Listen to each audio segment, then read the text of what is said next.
Bienvenue dans Point d'Impact, la série d'interviews où on donne la parole aux personnes qui impactent le football, que ce soit par leurs actes, leurs choix et leurs décisions. Aujourd'hui, on est avec Cole d'Almeida, qui a fait pas mal d'expérience dans le football. Comment tu détectes un talent en 90 minutes? Alors, petite info, je regarde jamais 90 minutes. Ah ouais? Sinon, t'en regardes qu'un seul alors. T'as déjà eu à gérer des galères avec des parents Ils sont tellement déconnectés, Ok. mais ils sont trop déconnectés. Le projet Mbappé, t'as des enfants, c'est des enfants qui veulent juste jouer au foot. Croire que parce que t'as pas signé ton contrat pro très tôt, tu vas pas réussir. Et bon, Pour moi, c'est la plus grosse erreur qu'un jeune il puisse faire maintenant. En 2023, il y a Todd Boehly qui reprend Chelsea. Moi, à ce moment-là, j'ai fini mon école de commerce dans le sport. J'ai commencé ma première année au Ultimate FF. Et je reçois un message sur LinkedIn. C'est un peu ingrat, mais t'es là pour la merde, quoi. Parce qu'en général, quand tout roule, c'est tranquille. Ouais. Mais quand il y a une merde...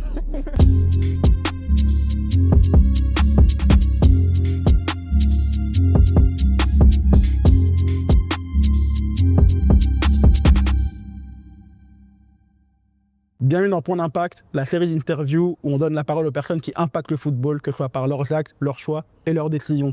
Aujourd'hui, on est avec Cole d'Almeida, qui a fait pas mal d'expérience dans le football. Justement, on va en parler, mais déjà, comment ça va, Cole? Ça va super, et toi? Ça va, impec. Hein. Là, on est dans un beau cadre en plus, à Créteil. À la maison. À la maison, hein.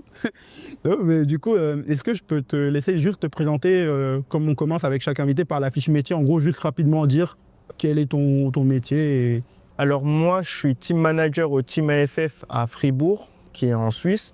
Pour faire simple, en fait, je m'occupe de tout ce qui est organisation de tout le secteur sportif. Ok. Et là, comme tu as dit, tu reviens à la maison. Ça fait combien de temps que tu n'étais pas revenu à Créteil? Moi, j'ai de la chance, c'est que j'ai l'occasion d'avoir beaucoup de temps libre, donc j'essaye de revenir à Créteil au moins 2 fois par mois. Ok. Mais dans le stade, là, ça fait... on t'a parlé en année, hein, je peux même pas te dire ça fait combien de temps que je suis pas venu me voir. En année, du coup, ça veut dire que tu as évolué ici ou tu as eu des... Ouais, j'ai évolué ici pendant que j'étais jeune, comme tout le monde, je pense. Je suis parti de Créteil à 16 ans. Ouais, Ok, c'est bien, ça veut dire que tu as fait quand même tes classes ici, quoi. Créteil-Lusitanos, précisément, du coup. Exactement, ouais. Ok. Ça veut dire que du coup, je suppose que tu es un amateur de foot, histoire de bien le mettre dans le sujet pour qu'on soit sur les mêmes longueurs d'onde. Est-ce que tu as un club que tu supportes forcément et si oui, lequel, bien sûr? Moi, j'espère que vous êtes tous pour l'OM. Oh là là. Il n'y a pas un club en France qui fait plus vibrer. Non.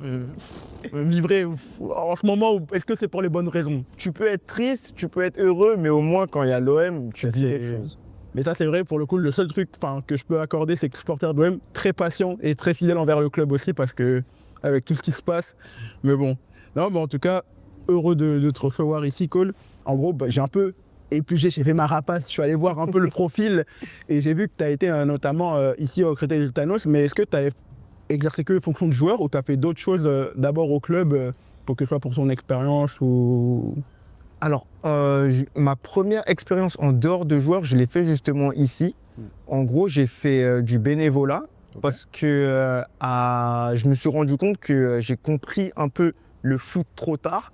Et j'avais un peu un espèce de rêve où je me suis dit, ah mais tiens, si quand tu es un joueur et tu as du talent et que tu comprends un peu plus tôt, si c'est un jeune qui te parle, peut-être que ça sera plus simple pour toi. Et du coup, je donnais des coups de main à un entraîneur. Ok. Et c'est comme ça que j'ai commencé, quoi. Mon premier bénévolat, c'était ici, je donnais un coup de main pour les entraînements. Qu'est-ce stylé, donc tu avais un peu cette vibe d'entraîneur adjoint ou même ton conseiller, on va dire. Plutôt conseiller, tu vois, j'intervenais pas pendant l'entraînement même en tant qu'adjoint, mais je donnais des conseils par rapport aux exercices qui étaient donnés. Genre, pourquoi est-ce que tu dois faire ça comme ça? Pour eux, c'était beaucoup plus simple, je pense. Ok, donc tu as toujours eu ce truc où tu as aimé le foot, mais tu as toujours eu cette fibre de conseil ou c'est un truc qui t'est venu après ou, tu sais, dans la vie, on dit toujours qu'on a un don, enfin, un truc pour lequel on est plus doué que les autres. Est-ce que toi, En fait, je cherche beaucoup à comprendre. Ok. J'aime bien savoir ce qui se passe, j'aime bien comprendre, donc savoir pourquoi on fait ça, savoir pourquoi on fait ci. Et comme ça m'intéresse, j'ai envie de le transmettre aux autres, tout simplement. Ok. Et du coup, est-ce qu'aujourd'hui, justement, tu as dit que tu étais team manager, c'est ton poste.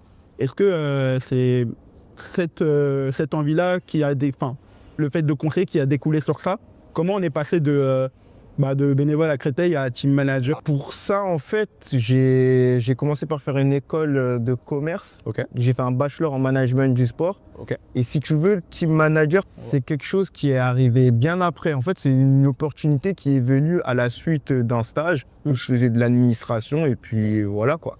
Ok. Bachelor en management du sport, du coup, après ça, bachelor et après... Stage. Ouais. Stage dans l'administration du coup du team AFF. Ok. Et puis à la suite de ça, enfin tout s'est enchaîné, j'ai Ouais. l'impression, et si facile, le team manager quittait son poste, il fallait quelqu'un pour le reprendre et moi, je me suis dit ok on y va. Justement, c'est ça que je trouve ça cool et stylé. Tu parles d'une expérience de stage en France qui t'emmène en Suisse. Enfin, c'est-à-dire qu'en étant en école en France, tu as trouvé un stage à la FF FVB qui est en Suisse. Ouais. C'est ça qui est surtout fort en fait dans le truc. Donc franchement, chapeau. Parce que vu comment c'est galère aujourd'hui, pour les jeunes qui regardent, que ce soit trouver stage ou alternance, franchement, top en vrai. Donc, du coup, justement, comme je t'ai dit, vu que je suis allé un peu éplucher le profil, j'ai vu que tu as eu une expérience plus ou moins de scout, de ce que je sais. C'est comment déjà une journée de scout? Est-ce que tu veux déjà pour commencer, présenter le métier? Parce que peut-être pas tout le monde... Le scout c'est tout simplement un détecteur en fait. Ok. Donc la journée d'un détecteur elle est simple, tu vas voir des matchs. C'est du week-end, tu débutes le matin, tu le finis le soir, quoi. Oui. Et tu vois des matchs. En vrai, un peu un métier de rêve pour quelqu'un qui aime le foot, quoi. Enfin, ça montre que, surtout en dehors d'être joueur ou entraîneur, il y a plein d'autres métiers, surtout. Il y a tellement de métiers, dans un club que finalement, tu n'as pas besoin d'être forcément joueur, tu n'as pas besoin d'être forcément entraîneur pour vivre de ta passion, quoi. Du coup, justement, vu que tu parles de détecter, vu que c'est ça, détecteur, comment tu détectes un talent en 90 minutes? Est-ce que ça prend même plus de temps que ça? Alors, petite info, je ne regarde jamais 90 minutes. Hein. Ah ouais? Sinon, tu n'en regardes qu'un seul alors. Ah ouais, ok, oui. Tu dois faire beaucoup de matchs, et Ouais. pour faire beaucoup de matchs, je dirais que je passe 20 minutes, 25 max sur un match. Après, je me déplace directement.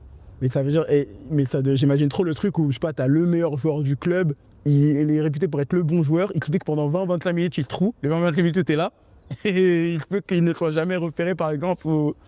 En tout cas, pas par toi. Moi, je détecte chez les jeunes. Ouais, Donc, en c'est ça. gros, c'est du foot soit à 9, soit à 7. Ah oui, ok. Je viens jamais pour un seul joueur. Ouais. Je viens pour voir les 14 qui jouent ou je viens pour voir les 18 qui jouent. D'accord. Si lui, il est pas bon, je reviendrai une autre fois, quoi. Ok. Ouais. Et en attendant, il y en a 17 autres qui ont la chance. C'est ça. Et justement, tu parles du fait de détecter, on va dire, tu recrutes des joueurs, on va dire, pas par masse, mais en gros, tu essayes de prendre le plus que tu peux, parce que tu vois qu'il y a vraiment quelque chose à tirer d'eux. Alors, détecteur et recruteur, c'est Oui. pas... Ouais. Même moi, je m'en mets. Nous, on détecte, le recruteur décide ensuite s'il recrute ou pas. Mais nous, en gros, on a notre fiche. Moi, j'ai fait mon rapport, Ok. je te l'envoie. C'est toi qui décides de faire ce que tu veux avec après. Et si tu dois avoir, je pense que forcément, tu as des critères, à force de voir des matchs, tu as un œil. Pour toi, quels sont tes 3 critères, justement, pour... On en a 4. Ok. Ouais. On utilise une formule, on appelle ça TIPS parce que c'est un mémo technique, c'est rapide. Ouais. Technique, Ok. intelligence, Ok. speed pour vitesse et P pour personnalité. Ok. Et ça s'équivaut à tous les postes en soi Pour tous les postes. Ok, d'accord. Ça vaut pour tous les postes. D'accord. Comme tu as dit, un joueur a des critères, mais est-ce que, on sait qu'il n'y a pas forcément que des cracks en étant jeune. Est-ce que ça t'est déjà arrivé ou est-ce que c'est possible de recruter un joueur, enfin pas de recruter, pardon, de détecter un joueur qui pourtant n'est pas un crack mais qui a une mentalité, qui a une bonne mentalité? Je sais pas si c'est, vu que tu parles de personnalité, c'est peut-être quelque chose qui se voit justement. Pour moi, les choses les plus importantes dans le TIPS, c'est l'intelligence de jeu Ok. et la vitesse. La technique et la personnalité, c'est les choses que tu peux travailler très facilement. Ok. Tu peux très facilement donner envie à quelqu'un d'avoir cette mentalité de vainqueur. Et la technique, on va te mettre un ballon dans les pieds 1h30 tous les jours. Enfin, à un moment donné, ça va rentrer, quoi. Ouais. Mais l'intelligence de jeu et la vitesse, c'est des choses qui sont innées. Ouais. Donc c'est vraiment sur ça qu'on est très pointu. Ok. Ouais, c'est vrai que pour le coup, la technique après, surtout quand on est jeune, parce que la technique, je pense que dans un certain âge, après, c'est plus. Enfin, je sais pas si on est encore amené à. Mais ok. Est-ce que toujours dans les catégories jeunes, toujours dans le scouting, est-ce que ça t'est déjà arrivé, je pense que ça arrive, de louper un crack, entre guillemets, ou un talent qui explose ailleurs? Est-ce que c'est un cas que tu as déjà eu ou pas vraiment? Louper, pour moi, ça n'existe pas.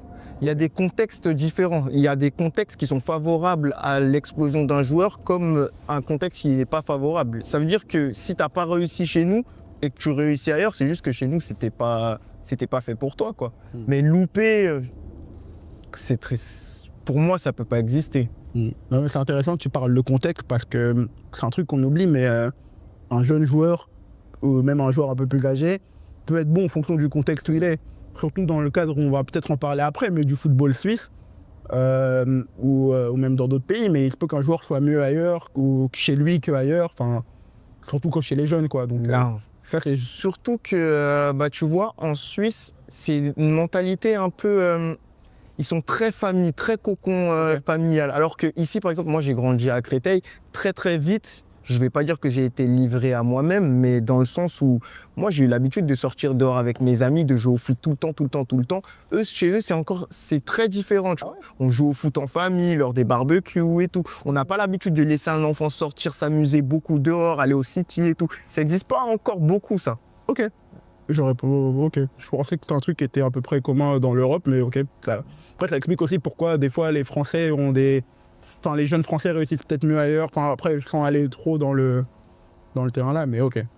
Est-ce que tu pourrais me raconter pour toi l'expérience que tu as eue avec le joueur qui t'a le plus sauté aux yeux, que tu as détecté pendant une de tes détections, un joueur qui t'a vraiment sauté aux yeux? C'est bien que tu me poses la question parce que moi, je fais partie des détecteurs, je pense, qui se trompent le plus. Ok. Dans le sens où, comme je t'ai dit, avant d'arriver avec ce type-là, je portais une attention particulière sur la technique, un joueur avec le toucher de balle. Et finalement, je me suis rendu compte que c'est pas le plus technique au moment T qui arrivera finalement à faire la même chose plus tard. Okay. Et en fait, c'est ça la difficulté du truc, c'est de se dire, est-ce que plus tard, il arrivera toujours à faire ça avec une intensité qui sera différente et des joueurs qui seront différents. Et ça, mais ça, je me demande, est-ce que c'est dur à voir chez un jeune? Ouais, c'est très dur. Okay. Ouais, c'est très dur. D'où le fait que le facteur personnalité, je pense que c'est peut-être le plus important des quatre. Ok. Et si justement on parlait du fait qu'aujourd'hui dans le foot il y a plein de métiers comme tu dis, notamment le métier de scout que tu as fait. Imaginons, il revient des années plus tard, le Cole qui avait 16 ans et même un jeune qui veut être scout, qu'est-ce que tu lui dirais en gros, qu'est-ce que tu lui recommanderais? Je lui dirais, il faut que tu regardes du foot, mais pas regarder simplement la Ligue des Champions, simplement la Ligue 1, ton équipe favorite. Il faut que tu regardes énormément de foot. Vois ce qui se fait dans les divisions un peu plus basses, vois ce qui se fait ailleurs, dans les autres pays, parce que c'est des foot qui sont totalement différents. Et pour avoir une base, un socle, où après, tu es prêt partout, quoi. Okay. Et c'est ça, je trouve ça fou, parce que visiblement, quand on en parle, en fait, on comprend que c'est vraiment, faut être passionné, quoi, pour... passionné ou avoir une capacité à analyser, enfin... T'es obligé d'être passionné parce que sinon c'est redondant. Ouais. À un moment donné, t'en as marre, quoi. Si t'aimes pas ça, ouais, tu vas te lever un matin, tu vas te dire ouais, c'est bon. Mais c'était bon, ça. T'es obligé d'être passionné. C'est vrai. Et justement là, le fait qu'aujourd'hui on évolue avec le temps, je trouve.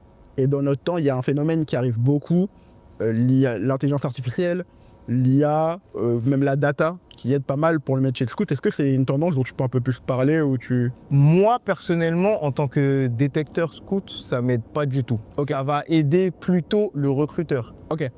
Moi, je dois voir des matchs. Ça veut dire que je peux pas voir un match avec un ordi devant moi, c'est impossible.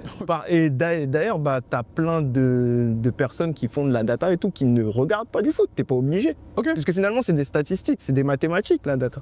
Donc ouais, un data analyst, t'as pas besoin d'être sur le terrain. Ok, non mais c'est vrai. C'est pour ça que d'un côté, en fait, le scouting via la data, c'est pas un truc qui va remplacer les scouts normaux d'ici 10 ans, quoi. Enfin, en tout cas, quand... Alors, il y en a qui font, mais est-ce que maintenant ça fonctionne? Là, je regardais une interview il y a pas longtemps et je crois que c'est le président de Nice. Ouais. Il dit qu'il a recruté un attaquant que sur de la data. Oui, Jean-Pierre River. 0 but en Ligue 1. Donc, finalement, t'as pas vu le gars jouer, mais tu l'as quand même recruté. Enfin, Ouais, parce qu'il y a des clubs qui s'en remettent beaucoup à ça. Hein. Je crois que Toulouse le faisait, Liverpool le faisait pas mal avec Slot. Pour moi, ça peut être complémentaire. Tu vois, ça peut être complémentaire, mais remplacer, c'est pas possible. Ok. Certes, pour revenir un peu au format des jeunes, pourquoi certains jeunes, pour toi, explosent tout en formation, au centre de formation, mais en pro, n'y arrivent pas? Il y a tellement de facteurs. Bah, comme je t'ai dit, il peut y avoir le contexte. Ouais. Il y a un facteur psychologique aussi. Déjà, jouer en professionnel, ça veut dire que tu joues devant, en général, on va dire une moyenne de 5000 personnes. C'est pas la même chose que quand tu joues en formation où c'est tes parents qui sont au bord du terrain, c'est les parents de tes copains et tout. C'est différent, tu vois. Mais J'ai pas d'explication à donner. Il y a le facteur chance aussi. Ouais. Tu vois, donc il y en a tellement que tu peux pas donner une réponse précise pour ça, quoi. et c'est pour ça, justement, que ce que tu disais avant, c'était archi intéressant, avec le fait qu'en reparlant de la jeunesse française, qu'en France, on est plus habitué à, par exemple, jouer dans des cities quand on est petit, enfin, à faire du foot, même en dehors du simple cadre du foot en club. On peut jouer au city ou quoi. Est-ce que c'est peut-être indirectement aussi quelque chose qui aide? Enfin, c'est plus une question ouverte, parce que je sais pas, pour ça, c'est peut-être un truc qui aide par rapport à des autres pays.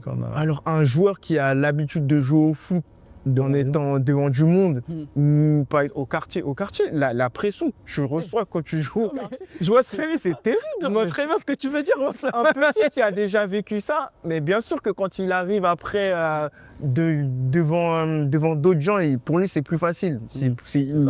Faut pas se cacher, c'est beaucoup plus simple. Mais surtout en Ile-de-France, je trouve. Un petit d'Île-de-France, je trouve qu'il est bien formé. Il faut voir les Pogba, il y en a plein qui le disent. Hein. L'Île-de-France, c'est très formateur comme ça. Mais pour moi, il n'y a pas plus dur que jouer pour son quartier. Ah ouais? Ah ouais. Jouer pour son quartier en Île-de-France, mais ah ouais, il faut le vivre et comprendre, honnêtement. C'est ça, sur ça je capte. Ok. Du coup, là, on va passer un peu après l'aventure en tant que scout. Comment t'es passé du coup je comprends que c'est dans la même maison de la FFFV, mais comment t'es passé de scout à team manager en gros? La promotion, elle s'est faite... Le scoutisme, c'est quelque chose qu'on garde parce que nous, on est une petite structure et Fribourg, c'est pas très grand, tu vois, c'est pas comme l'Île-de-France où tu as un tas de joueurs et tout. Non, nous, on est obligé de garder une structure où on doit voir beaucoup de matchs et on doit voir beaucoup de jeunes parce que on n'a pas autant de talent que ça, quoi. Donc, j'ai toujours ce poste-là, mais à côté de ça, comme je t'ai dit, moi, je suis arrivé au moment où le team manager, il s'en allait. Oui. Donc, il fallait trouver quelqu'un et j'avais jamais fait ça. Je savais même pas ce que c'était. Je pense que la plupart des gens ne savent pas ce que c'est un team manager. Et du coup, je me suis dit, OK, on se lance pas. On va voir ce que c'est. Et puis, j'ai appris sur le tas. Et du coup, justement, la FFV, en gros, Fribourg, pour préciser aux gens, en gros, c'est quoi? C'est un institut... alors, je sais que c'est par rapport à un canton... Fribourg, qui a un canton en Suisse. Canton, c'est l'équivalent d'une région. Ouais. Mais en gros, précisément, c'est la FFV, c'est quoi? Faire la comparaison, en fait, tu sais, tu as l'INF en Ile-de-France. Tu as l'INF Clairefontaine, qui est la structure de formation régionale pour les meilleurs sportifs français. C'est ça. Fribourg, c'est l'équivalent de ça. Le Team FF, c'est l'équivalent de ça à Fribourg. Et en fait, dans chaque canton, tu as ce genre de structure. Énorme. Enfin, ça veut dire que du coup, là pour voir, il faut que je revoie mes cours de géographie, mais c'est-à-dire ensuite, c'est à peu près combien de cantons du coup? Oh, mais moi, je suis français là-bas, je t'avoue que les cantons suisses, je connais ceux qui sont à côté. Je sais qu'il y a la même chose à Berne, il y a la même chose à Vaud, parce que tu as Lausanne, tu as la même chose à Zurich, tu as la même chose à Bâle. Voilà. Ça, c'est plein de trucs dont j'allais en parler après, mais il y a des partenariats ou des connexions avec des clubs comme Young Boys. Obligé. Parce que si tu veux, on a toutes les structures de formation qui sont affiliées à un club pro. Ok. Le club pro de Fribourg, il a fait faillite. Ok, c'était quel club pour le FC Fribourg. Alors, parce que moi, je pense au Fribourg en Allemagne, mais c'est pas... non, mais c'est Fribourg en Suisse, FC Fribourg en Suisse, il a fait faillite. Donc, pour pouvoir garder la structure, en fait, il y a tout simplement une séparation. D'accord. Donc, les deux entités ont été séparées, clairement. Donc, il n'y a plus de FC Fribourg, mais tu gardes la structure chez les jeunes. D'accord. Mais pour exister, il faut sortir des professionnels. Pour sortir des professionnels, il faut un club pro. Et c'est là que les partenariats ont commencé.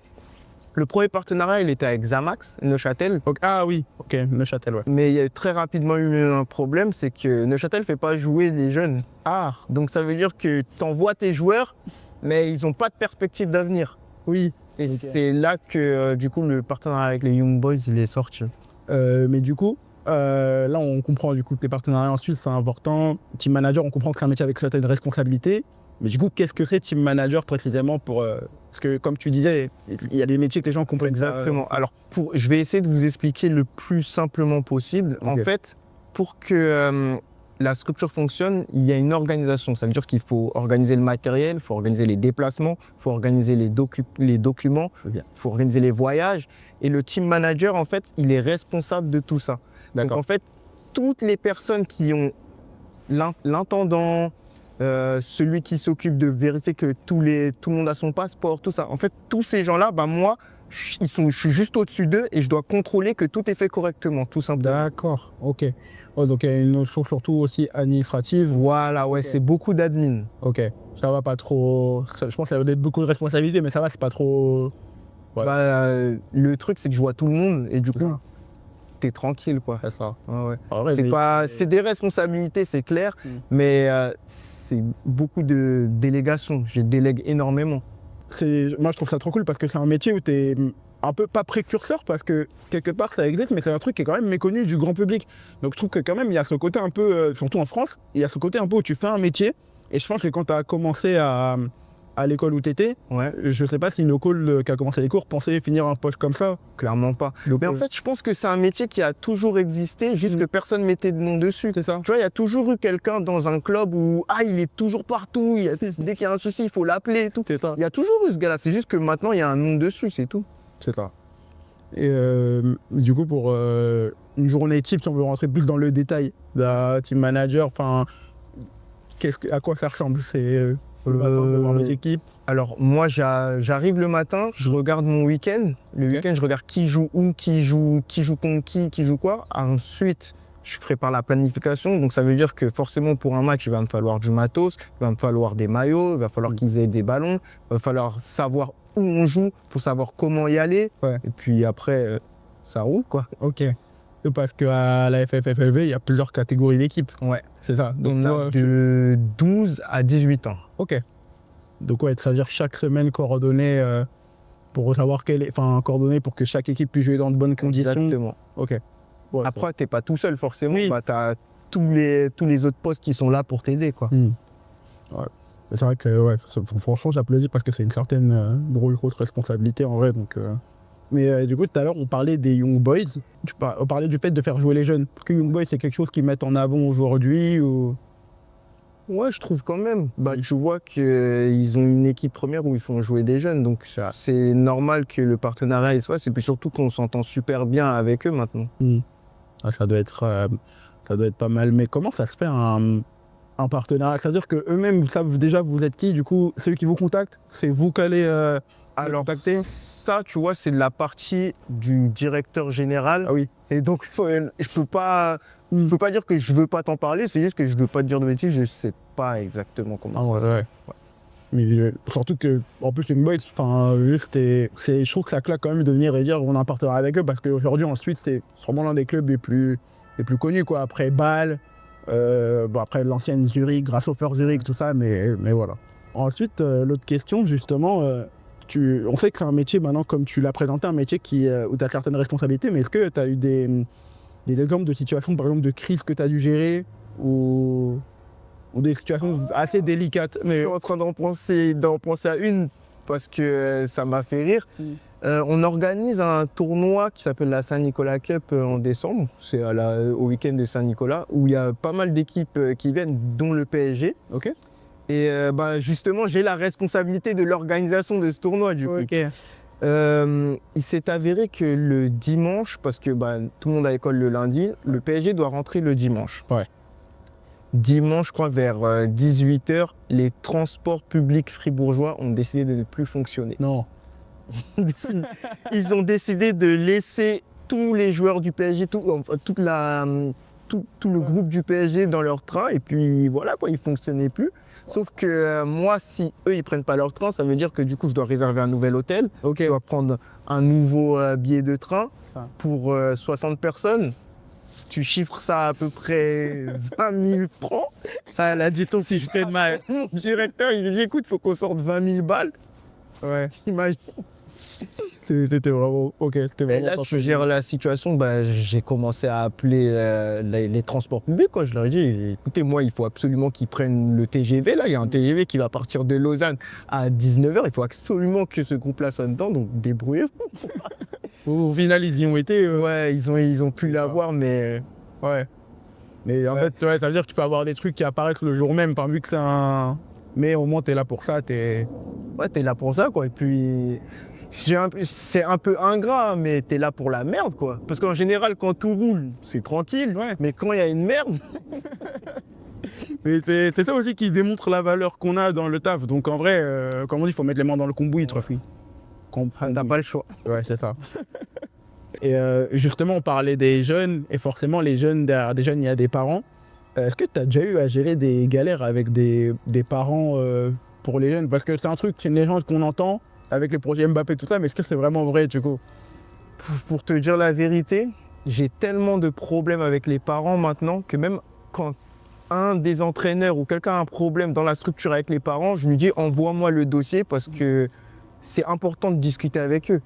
Ils sont tellement déconnectés. Ok. Ils sont trop déconnectés. Ben, le projet Mbappé, t'as des enfants, c'est des enfants qui veulent juste jouer au foot. Ils sont là pour...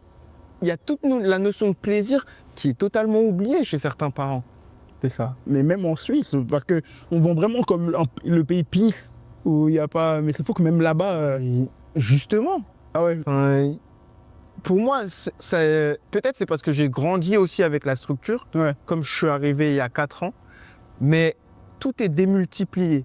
Plus on grandit et plus les parents ont une exigence de pro, Ouais. alors que finalement, nous, on travaille avec des jeunes qui veulent se faire plaisir. Mais est-ce que les enfants, c'est déjà arrivé, ces enfants, ils se ressentent cette notion de plaisir, ou ils ressentent des fois, pour certains, que les parents sont vraiment derrière eux, ou ils le font pour les parents ou... Non, moi, chez certains enfants, je ressens clairement que l'ambiance à la maison, elle pèse sur eux. Parce que je sors de l'entraînement le lundi, je vais avoir un débrief dans la voiture, je vais avoir un débrief à la maison. Je sors de l'entraînement le mardi, débrief dans la voiture, débrief à la maison. Le mercredi, même chose. Le week-end, je sors du match, là, je sais que j'ai plus de temps libre. Et là, je me mets à la place de l'enfant. Et j'aime avoir discuté avec eux, leur dire que écoute, ça va passer et tout, c'est que du foot. Ça fait penser à l'anecdote Sucy-en-Brie, Viry-Châtillon, c'est de Thierry Henry. Le pire, c'est qu'il a dû vraiment vivre cette situation-là, et c'est terrible pour un enfant. Oui, il doit être marqué, Thierry. Bah, encore aujourd'hui, il le dit, s'il en parle comme ça en s'en rappelant, c'est que je pense que ouais, mais c'est fou quand même. Parce que Mbappé lui-même, au final, lui dit, hein, laissez l'enfant jouer, faire ce qu'il veut, et ça viendra. Hein. Donc en vrai, oui. Mais du coup, toujours pour rester sur les enfants, on parle des enfants qui ont une certaine pression, mais est-ce que maintenant, il y a des enfants qui mettent la pression? C'est-à-dire, est-ce qu'il y a par exemple, un gamin de, je sais pas, de 12 à 18 ans qui est talentueux, mais qui, entre guillemets, fout le bordel? Est-ce que c'est déjà arrivé d'avoir des cas gérés comme ça? Parce que tu sais que dans le foot, des fois, il y a des comportements, pas pour tous, hein, mais il y a des joueurs qui ont un certain petit comportement. Pour moi, c'est comme partout. Alors forcément, ça arrive. Le pire, c'est que quand il est vraiment talentueux. Ça, parce que c'est quelque chose que j'aime pas. C'est quelque chose. Je suis très humble comme personne et j'aime que ça se reflète sur mes équipes entre guillemets. Donc un joueur qui fout le bordel, c'est malheureux, mais je le mets tout de suite de côté. Et s'il est talentueux, c'est que j'ai perdu un talent, quoi. Ça fait chier. Et ça veut dire que malheureusement, c'est déjà arrivé, donc ça qui est relou, quoi. Ouais. Comme partout, je pense dans toutes les structures, il doit y en avoir. Ok. Du coup, pour un peu finir sur cette grosse partie sur la FFV, si tu as un ratio ou un nombre exact de joueurs qui sont sortis du centre et qui sont devenus pros depuis que tu es arrivé, est-ce qu'il y en a, enfin même si c'est très peu, même s'il y en a énormément, enfin comme je t'ai dit, la structure ne fait que grandir. Moi, avant que j'arrive, je me suis quand même renseigné parce que comme je t'ai dit, j'aime comprendre, j'aime savoir ce qui se passe et tout. Donc avant que j'arrive, je sais qu'en général, ils sortaient à peu près 1 à 2 pros par saison. Ok, quand même. Ouais. Ah, c'est énorme, hein, quand on sait que c'est sur quoi, une chance sur 14 000 d'être... Ouais. Donc il y a 1 à 2 pros qui sortaient. Depuis que je suis là, par génération, moi j'en vois 3 à 4. Voilà. Ok, quand même. Le double quasiment. Mais c'est ce que je vois. Après, je n'ai pas fait grandir la structure. Ouais, non, je dis que moi, depuis que je suis arrivé, je vois 3-4 joueurs sur une génération qui sortent pro. Ok. Et justement, toi qui es en même temps un enfant de Créteil, enfin, en tout cas du 94, est-ce que tu sens que c'est... parce que j'entends beaucoup de gens dire ce truc de... aujourd'hui, un enfant d'Île-de-France qui est très très talentueux, tu le mets ailleurs dans le monde et il devient pro. Tellement l'Île-de-France, on va dire, c'est rare, c'est compliqué. Est-ce que pour toi, tu penses que les mêmes joueurs très talentueux, on les met du coup à la FFFV? Est-ce que tu penses que c'est encore plus simple pour eux ou sans forcément réduire Pour moi, ce qui fait que les joueurs en Île-de-France sortent, c'est l'adversité. Ok. Bah, je te prends un exemple de ma génération à Créteil. Rien qu'à Créteil, le club, il y a 4 joueurs qui sont pros. Oh. Tu vois, alors que moi, je te parle de la structure FFV sur toute une génération. Là, je te parle que d'un seul club. Un seul club, ils s'en sortent 4. C'est dingue. Si tu les mets chez moi, t'en as moitié moins parce qu'il y a moins d'adversité. Oui. C'est vrai. En vrai, ça se comprend aussi. Ok. Et du coup, là, je voulais passer à un autre volet. On va peut-être un peu plus question polémique, enfin, avis tranché ou quoi. Mais là, on va plus parler du foot suisse en général, on va dire même des gros clubs. Mais est-ce que pour toi, tu as vraiment cette impression, parce que nous, en France, c'est peut-être qu'on a, mais que les clubs suisses, même les plus gros comme Bâle ou Young Boys de Berne, sont entre guillemets vus comme des clubs tremplins par rapport à mais même cas en France. Hein. Est-ce que pour toi, c'est vraiment le cas? Est-ce que la Suisse, aujourd'hui, c'est vraiment un championnat qui permet à des joueurs qui veulent faire carrière de... T'es obligé. Parce que la Suisse, c'est pas un championnat qui est dans le top 5 mondial, malheureusement. Et surtout, si tu veux, j'estime que la Suisse travaille très bien, mais ils font le mieux qu'ils peuvent. Ouais. Tu ne pourras pas faire mieux que ça parce que malheureusement, t'as pas le potentiel. T'as pas le potentiel dans la Suisse, quoi. C'est déjà très bien ce qu'ils font. Mais c'est très bien ce qu'ils font pour. Je crois qu'ils participent sur les dernières Coupes du Monde. Ils étaient tout le temps sur les derniers Euros, ils sont tout le temps là. Et la Suisse, c'est un petit pays, quoi. C'est rien à côté de l'Allemagne, de la France, de l'Italie. Enfin, mais c'est fou. Pour moi, ils travaillent très bien et ça serait vraiment bien que des gens qui s'occupent du foot en France voient ce qui se passe ailleurs parce qu'avec le potentiel qu'on a en France, tu peux faire beaucoup plus. Dire que tu peux faire mieux, c'est chaud de faire mieux. La France, c'est finale de Coupe du Monde. Mais pour moi, il y a moyen de faire encore plus. Ouais, de vraiment régner sur le foot mondial pendant des années. Après, la France, ils ont toujours ce truc où il y a un vivier qui est tellement énorme. Exactement. Alors que, mais ensuite, ce que je trouve bien, c'est que tu n'as pas ce truc de, comme on l'a vu en Belgique, de génération dorée, où c'est eux qui doivent le faire, par exemple pour la Coupe du Monde, et après, ça va être compliqué. Ensuite, à chaque fois, tu as des joueurs qui viennent là, tu as des Zakaria, Noah Okafor, enfin, tu vois, ça vient quand même. Qui est une équipe qui arrive toujours quand même, mine de rien, à avoir son petit. Ça, c'est un travail de longue haleine. C'est un travail, franchement, ça fait du temps qu'ils sont en train de se former correctement, parce que comme la Suisse est un petit pays, ils n'ont pas inventé le foot. Ils sont partis regarder ce qui se fait de mieux ailleurs et puis ils ont dit ok, nous on fait comme ça et finalement ça fonctionne. Ils vont pas te sortir de superstars, c'est pas vrai. Par contre, ils te sortent toujours des équipes qui sont cohérentes et des joueurs qui sont cohérents, qui arrivent. Donc t'imagines avec le vivier français, si tu t'intéresses un peu à ce qui se fait de mieux autour de toi, moi je pense que, comme tu l'as dit, tu peux régner sur le foot pendant des années. Ok. Mais du coup, si t'étais... en vrai, là, t'as un peu répondu à ma question, mais si t'étais vraiment à l'ASF, en gros, la fédération suisse, et que t'avais vraiment, entre guillemets, des pouvoirs, qu'est-ce que tu changerais, toi, en priorité?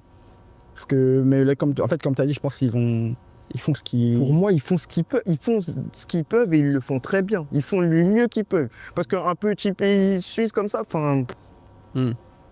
tu les vois, comme je t'ai dit, tu les vois dans toutes les Coupes du Monde, ils sont là. Tous les Euros, ils sont là. Et puis, ils font bonne figure, ils passent souvent les poules. Enfin, Ils ont même éliminé l'équipe de France il y a l'Euro 2021. tu ne peux pas faire grand-chose de mieux avec le vivier que tu as. C'est ça. Ok. Et que penses-tu là, on parle on peut parler même qui englobe les clubs et la sélection, mais qu'est-ce que tu penses du football suisse en général, mais peut-être plus sur l'aspect club? Ah, c'est peut-être là que ça devrait changer. Avec du coup l'équipe nationale que tu arrives à fournir, c'est dommage que tu n'as pas de club qui arrive à performer au niveau européen. Tu vois, c'est rare que tu aies un club suisse qui performe en Ligue des Champions, en Ligue Europa et tout. Pour eux, ça reste des exploits, comme on dit. Alors que finalement, avec ce que tu fais avec l'équipe nationale, tu devrais avoir quand même une certaine équipe qui arrive toujours à passer les poules, qui est un peu constante, quoi. C'est vrai. Et là, du coup, on va clôturer en passant à la dernière vraiment partie, une des dernières parties d'interview. Plutôt, si tu as des conseils et des messages à adresser, un jeune, par exemple, qui veut bosser dans le foot, mais qui n'a pas joué en pro, pour toi, il commence par où, en gros? Il se forme. Maintenant, il y a un tas de formations qui sont données par la FFF, même j'ai vu, pour tout ce qui est métier dans les clubs de foot, quoi. Il y a tellement de moyens pour arriver finalement où tu veux. Si tu as vraiment envie, tu es passionné, tu vas trouver un moyen, tu vas trouver un chemin, tu vas te former. Comme je t'ai dit, regarder le foot, ça commence par là, c'est ton socle. Et puis après, passe tes formations et puis tu arriveras là où tu veux, quoi. Parce que, en fait, c'est ça, aujourd'hui, il y a plein de métiers. Tu as kiné, tu as tellement de métiers. Donc là, franchement, c'est pas mal. Ensuite, est-ce que tu as eu d'autres possibilités que dans le foot? Par exemple, parce que tu as quand même fait scout et team manager, qui sont quand même deux très belles professions. Est-ce que tu as eu d'autres opportunités ou envie de faire d'autres choses dans le foot que tu feras peut-être plus tard, hein, Opportunité, oui, je peux entraîner, tu vois, mais est-ce que c'est quelque chose qui me fait plus envie que d'être autour dans l'organisation? Pour l'instant, pas forcément. Je me forme pour entraîner, pour avoir mes diplômes et tout, pour avoir quand même quelque chose de carré, mais c'est pas quelque chose pour l'instant à terme qui m'intéresse plus que ça. Moi, j'aime être dans l'organisation, voir comment ça se passe, un peu tout, et pas simplement, tu sais, être là en tant que coach. Ouais. C'est ça, avoir un regard surtout, voilà.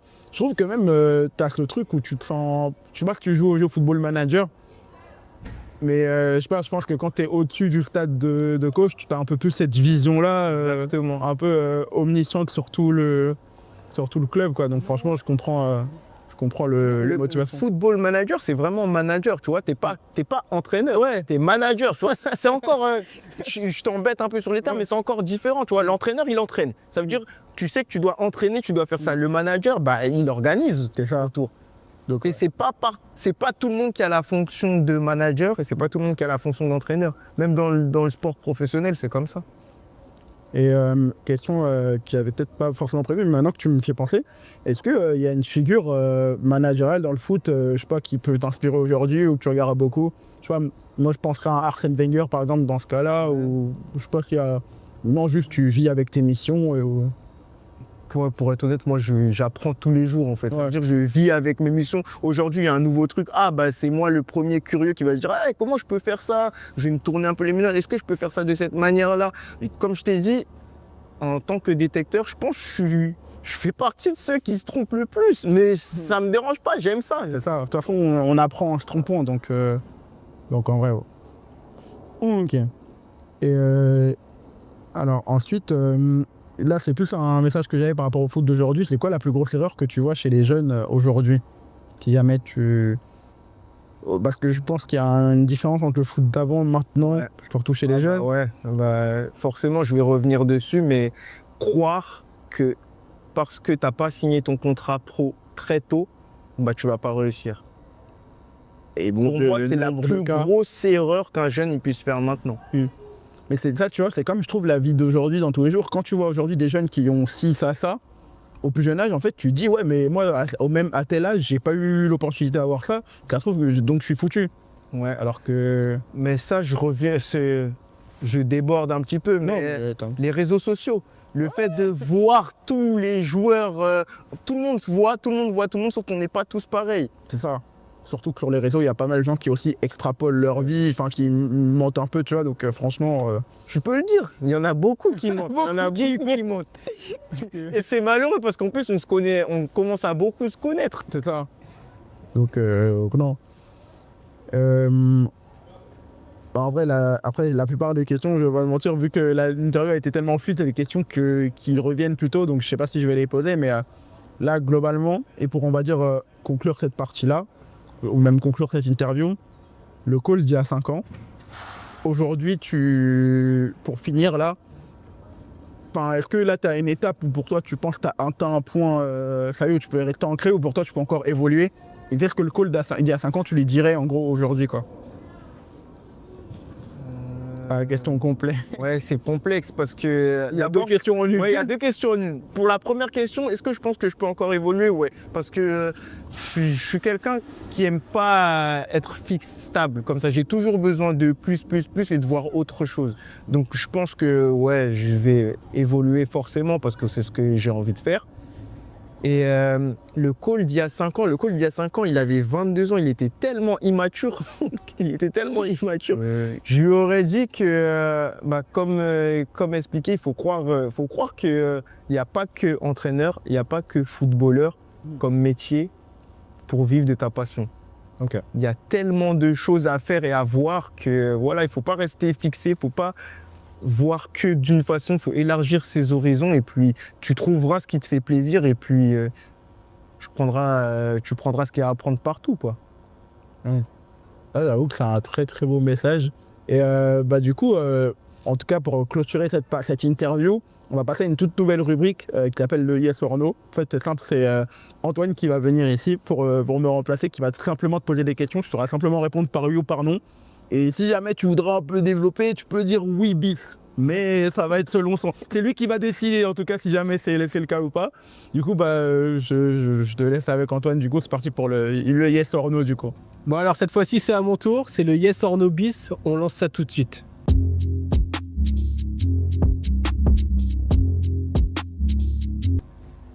Cool, t'es chaud?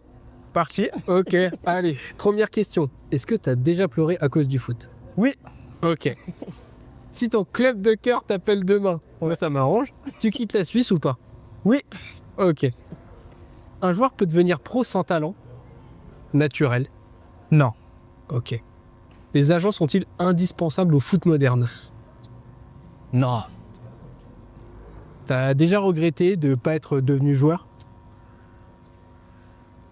Non bis. Non bis, ok, je le note. Ok, la formation française, elle est meilleure que la Suisse ou pas? Non bis. Ok, donc je mets. Les datas vont-ils remplacer les scouts d'ici 10 ans?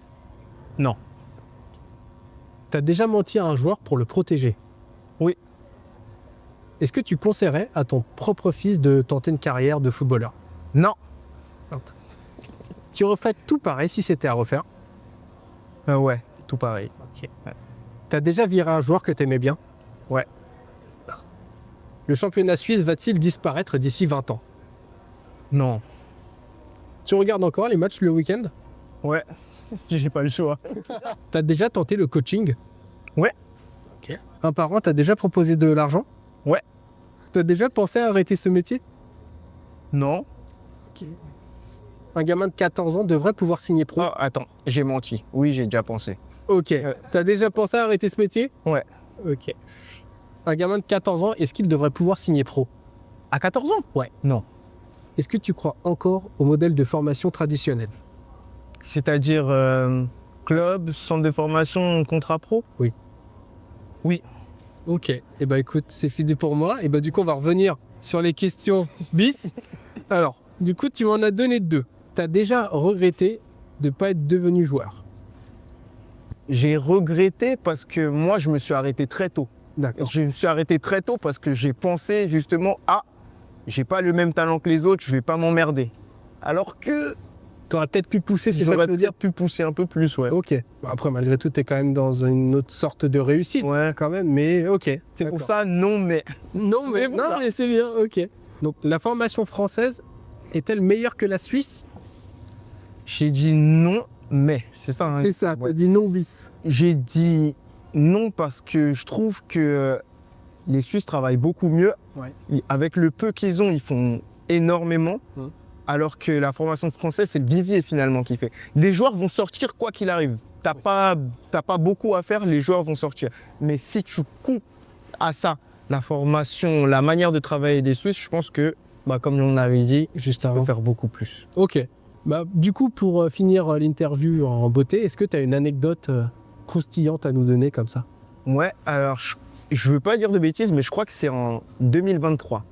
En 2023, il y a Todd Boehly qui reprend Chelsea. Et moi, à ce moment-là, du coup, j'ai fini mon école de commerce dans le sport. J'ai commencé ma première année au Ultimate FF. Et je reçois un message sur LinkedIn d'un de son staff qui dit « Écoute, on a parcouru ton profil LinkedIn. Pour l'administratif, on a besoin de quelqu'un. Et toi, est-ce que ça t'intéresse de venir faire une semaine à Londres pour essayer ?» Ok. Et du coup, tu as dit non? J'ai pas dit non, j'ai appelé direct mes potes. J'ai dit les gars, là il y a quelque chose. Ouais, tu m'étonnes. Et après j'ai juste pas eu l'occasion de la faire. D'accord. Du coup j'ai laissé passer parce que j'étais très bien dans mon poste, avec les postes actuels. Ouais. Ok. Ah, excellent. Bon bah écoute, là je te remercie et c'est...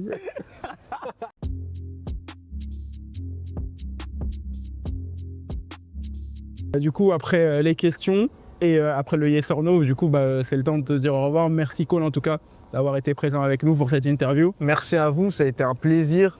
En tout cas, pour la prochaine fois, si jamais, pourquoi pas revenir à Dynamite pour raconter d'autres aventures avec la FFFV ou même dans ton évolution. Nous, en tout cas, on se fera un plaisir. Et on peut le dire à la prochaine. À la prochaine, ouais. Et pour les gens qui regarderont cette vidéo, n'hésitez pas à lâcher un like, à vous abonner aussi et même à partager la vidéo parce que super intéressant quand même d'avoir des expériences comme ça.